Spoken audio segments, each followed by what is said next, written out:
Welcome to Love Lies Chronicles. Support the channel by liking, commenting, and subscribing. I promise even more interesting stories. I don't think there was one moment where everything snapped. It's not like she woke up one morning and decided to declare war on our marriage. No, it was slower than that, like a slow leak you don't notice until you're ankle deep in water. We were sitting in the living room. Well, she was sitting. I was standing in the doorway, holding my laptop bag, still dressed from work. I had asked a simple question. Something like, do you want to do something together later? Maybe watch that series we started. And she looked up from her phone, didn't even blink. Just stared through me like I was noise in the background. And said it. I'm not your toy. That's all. For words, with this ice-edged calm like she had practiced them. There wasn't anger in her voice, not even annoyance. Just cold finality.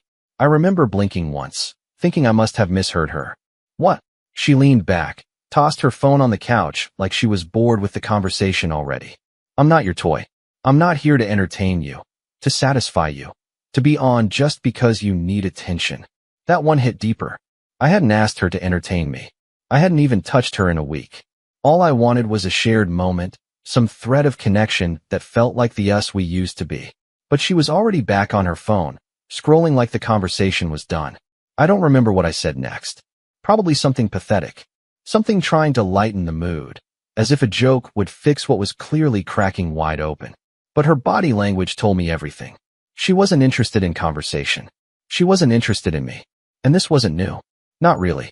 Looking back, I'd seen the signals for months, maybe longer. The way she started locking her phone, dressing differently when she went out, but lounging around the house like she couldn't care less. The way she had gradually shifted our marriage from being a partnership to a power play. Every suggestion I made was met with sarcasm or this quiet, dismissive nod like she was humoring me. Sex had gone from spontaneous to mechanical, then from mechanical to non-existent. She claimed it was stress, hormones, a phase. I believed her at first. I mean, we'd been married 9 years. People change. Life piles on. I told myself we'd work through it. But she wasn't working on anything. She was drifting further away every week, clinging to this narrative of autonomy and empowerment like our marriage was some prison she had to escape from. And what stung the most? I loved her. I genuinely, stubbornly loved her. Even when she treated me like wallpaper. Even when she started calling herself a new woman. Talking about how she was finally finding her voice. I was proud of her at first. I encouraged her to start that online course in branding and personal growth. I celebrated her freelance gigs, her new wardrobe, her return to yoga. But somewhere in the middle of all that self-discovery, she decided I was the weight she needed to shed. I remember talking to my brother about it one night over a beer. He asked me when the last time we just sat and talked was, really talked. I couldn't remember. She used to love telling me everything. I used to know how her day smelled, what bothered her, what inspired her, what she dreamt of. Now, she'd come home and scroll through her phone like I didn't exist. I could ask, how was your day? And get a shrug or a half lie. And I wasn't stupid. I could feel it. The distance. The rehearsed excuses. The disdain that dripped into her tone whenever I asked for the smallest thing. I tried being patient. I tried being romantic again. I tried writing her a note and leaving it on her pillow like I used to. She didn't even mention it. I found it a week later under her bedside table, crumpled like it had fallen off without her noticing or caring. Then came that line. I'm not your toy. And suddenly, it all clicked into place. She didn't just want space. She wanted to be untethered, untouched, unaccountable. So that night, after she went to bed without saying goodnight, I sat alone in the living room and stared at nothing. Not the TV, not my phone, just the dead air between what we used to be and what we had become. She wanted independence. She was about to get it. I didn't make an announcement. No warnings. No ultimatums. I didn't even raise my voice. I just stopped. Stopped reminding her about the garbage pickup. Stopped folding her laundry and setting it on her side of the bed. Stopped making 2 cups of coffee in the morning. Stopped checking to make sure her car registration was up to date or whether the insurance renewal came through. It wasn't some calculated punishment. It was reflex. A natural recoil after being told I was no longer needed. She said she wanted independence, so I gave her exactly that. At first, she didn't notice. Or maybe she did, but didn't care. She strutted around the house like someone who had just completed a TED Talk about feminine liberation.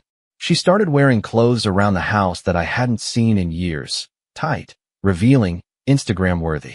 The kind of stuff she used to wear when we were dating, before comfort and routine replaced seduction and playfulness. But now it wasn't for me. It was for the mirror.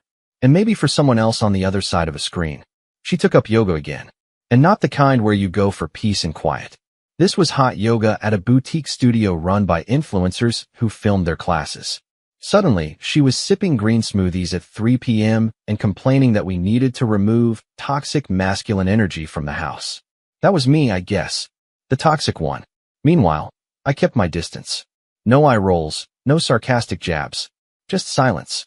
I started hitting the gym after work, sometimes not getting home until well after 8. I stopped asking what she wanted for dinner. Or if she wanted dinner at all. If I made something, it was just for me. No plate for her. No seats saved at the table. She never thanked me for the things I used to do. So I stopped doing them. And for a little while, I think she liked it. Or thought she did. The space, the solo meals, the uninterrupted time to scroll through her phone on the couch with her feet up, no one asking for a hug, a conversation, or even eye contact. I had gone from husband to furniture. And now I wasn't even that. I was heir. But she hadn't really prepared herself for what independence actually felt like. Like the night her car battery died. She stood outside in the dark, arms folded, half shivering in that cropped hoodie she insisted was comfortable, even though it didn't reach her waist. She called me while I was in the middle of a shower. Voicemail. She tried again. Texted me. My car won't start. Come help me. I waited. I read it twice. Then a third time. And then I did something I hadn't done in years. I ignored it. When I walked through the door an hour later, she was sitting at the dining table, arms crossed, hair frizzed from the humidity, a pissed-off look on her face that she tried to mask as indifference. You saw my message, she said flatly. I did. Silence. So, you said you wanted to do things yourself. She didn't say a word, just looked down at her phone and started scrolling like she was too evolved for confrontation. But her hands were shaking.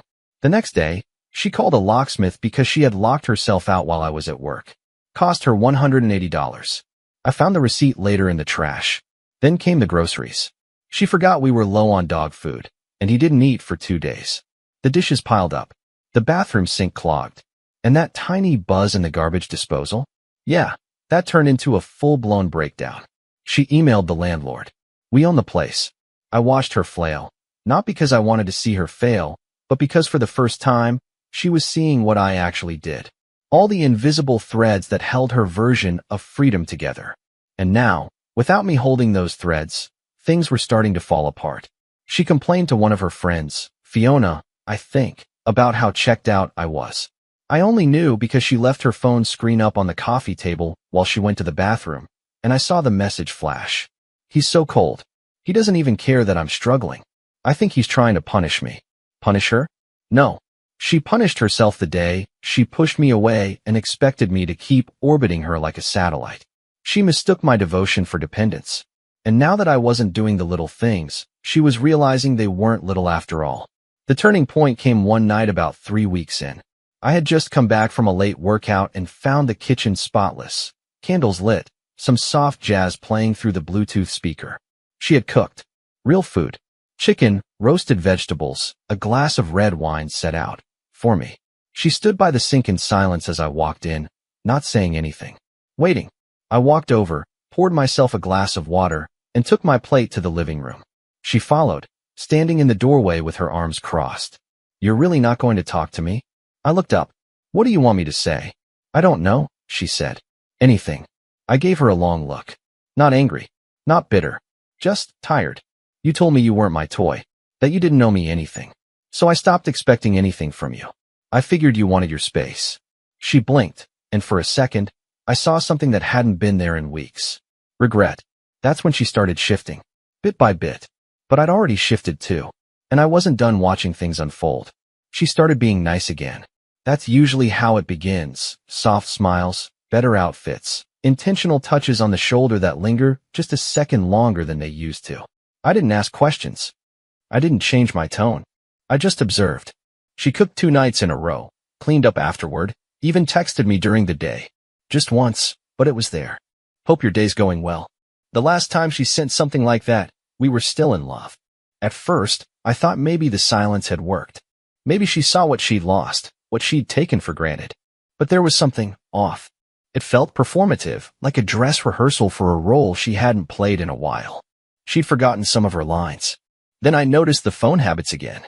She started locking it again, hiding it in the pocket of her robe when she came down for coffee. Always face down on the counter. Always with that tiny flicker of screen glow before she touched it. You don't need to be a genius to know when someone's hiding things. I wasn't looking to catch her in anything, but patterns are patterns. And the ones she had before? They were back. Late-night laughs coming from the bathroom while she scrolled. Sneaking out to grab wine and returning with nothing. The little things that don't matter on their own, but stack them up, and they start to weigh heavy. Then came the voice. One night, she stepped outside to take a call, forgot her Bluetooth was still synced to the living room speaker. I was on the couch. The music cut out. Then I heard it. A man's voice. Soft, smooth, familiar. You know you don't have to keep pretending, right? If you're not happy, you shouldn't stay just because it's comfortable. She laughed. That laugh. The one I hadn't heard in months, the real one. Light, flirty, carefree. I'm not pretending. I'm just playing it smart, she said. He's finally backing off.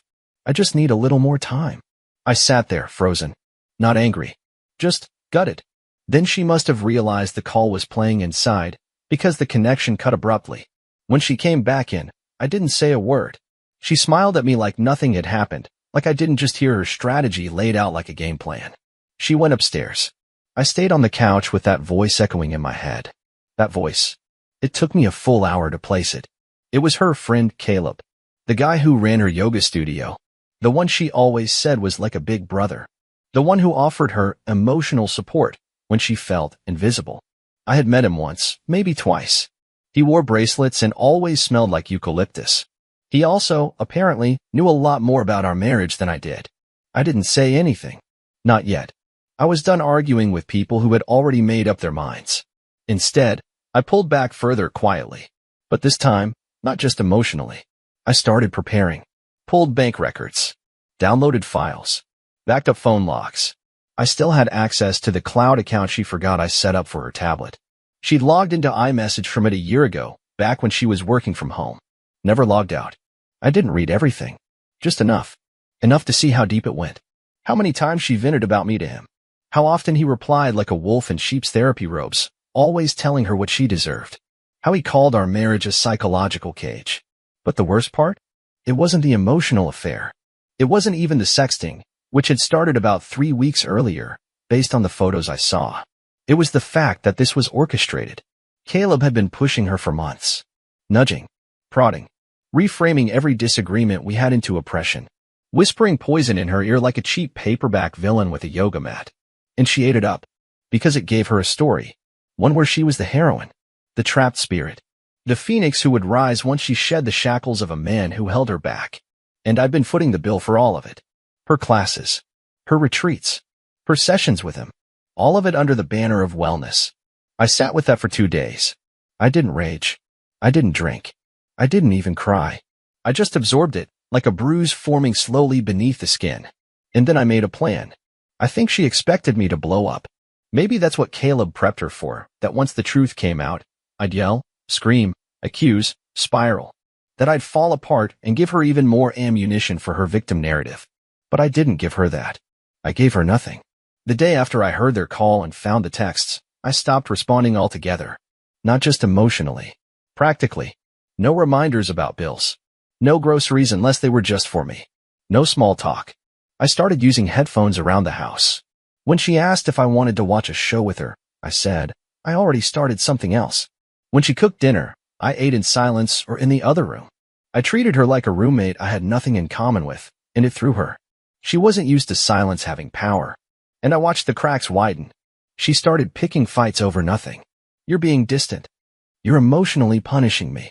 Do you even want to fix this? I kept my responses short. Calm. Non-committal. Then I stopped responding at all. One night, she came home late from her studio, and I was already in bed, lights off. I wasn't asleep, but I didn't move when she walked in. I heard her hesitate in the doorway. Heard her sigh. I knew she wanted a confrontation. Or a conversation. Or something. She got silence. That silence became unbearable fast. By the end of that week, Caleb stopped texting as much. I saw it on the sync backup. His messages went from long emotional paragraphs to short, clipped replies. Busy. Talk later. Don't overthink it. The same man who told her she was radiant, divine, powerful, now couldn't be bothered to send more than a sentence. She started checking her phone constantly, then leaving it face up again. Subtle, like a baited hook. But I didn't bite. She tried shifting gears. Started acting sweet. Playing wife again.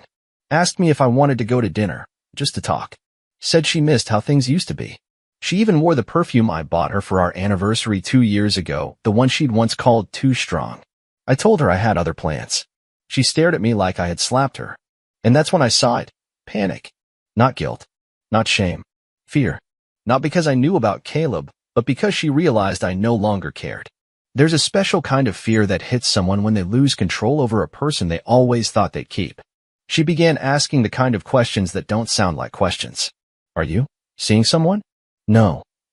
Then why are you acting like this? Like what? Like you're done. I just looked at her. That was the moment she knew. Not because of what I said, but because I didn't need to say anything. It had already happened. She kept pushing. That weekend, she said we should take a short trip to reconnect. I let her book it. Let her pack the bags. Let her plan the itinerary. I even helped her carry her suitcase down the stairs. Then, 2 hours before we were supposed to leave, I handed her a printed envelope and walked out. Inside, a signed separation agreement. Pre-drafted. Quiet. Clean. Fair. She called my name like she couldn't believe it. Like none of this had consequences.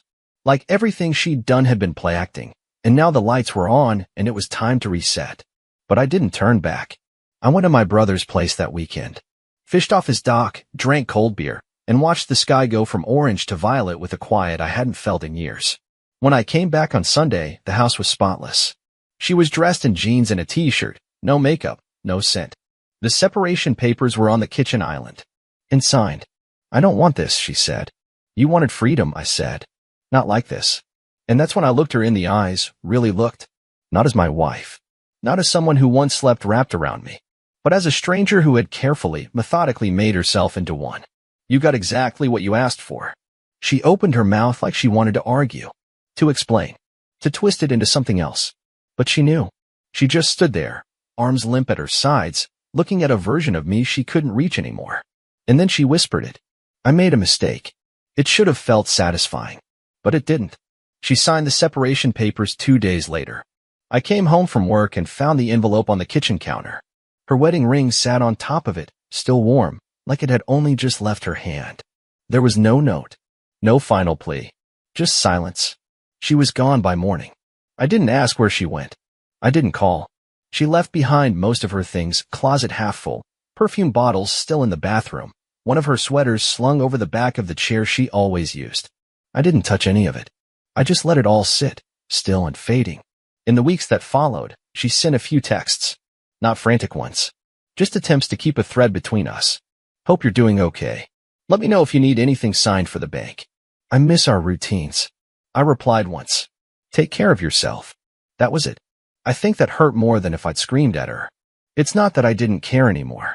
It's that I had nothing left to give to a person who treated my love like a resource to drain and discard. Caleb? He was gone within a week of her moving out. She found out through a mutual friend that he'd reconnected with a former girlfriend, and that the last few months of whispering sweet nothings into her ear had been little more than a distraction for him. Apparently, he told someone she was too intense. Poetic, in a way.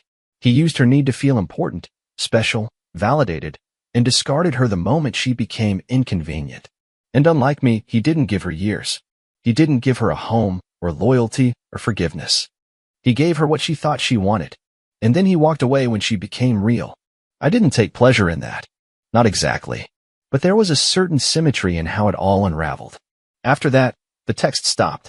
Her name disappeared from my screen. The cloud account deactivated. The house got quieter. Then lighter. I kept waking up expecting to feel hollow. But the truth? I felt clear. Like I'd stepped out of a fog I didn't know I was living in. I started filling the silence with things I'd forgotten I loved, old music, photography, the smell of coffee brewing without bitterness in the air. I met a few friends for lunch. took walks in the evenings, called my brother more, and I finally accepted something I hadn't let myself believe for a long time. You can love someone completely and still know they're wrong for you. That's the part no one tells you. That walking away doesn't mean you hated them.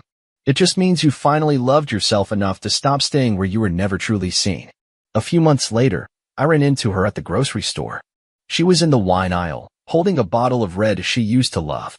She froze when she saw me, smiled. A nervous one. "You look good," she said. "Thanks." There was a pause. A long one. Then, softly, "I didn't think you'd actually go through with it." I just looked at her. "You said you weren't my toy," I said. "So I stopped playing." She nodded, like she'd been carrying that line in her chest this whole time, waiting for me to say it. We didn't say goodbye. We didn't linger. I turned and walked away. And for the first time in years, I didn't look back. Dear listeners, please share your thoughts in the comments, and do not forget to like, share, and subscribe to the channel.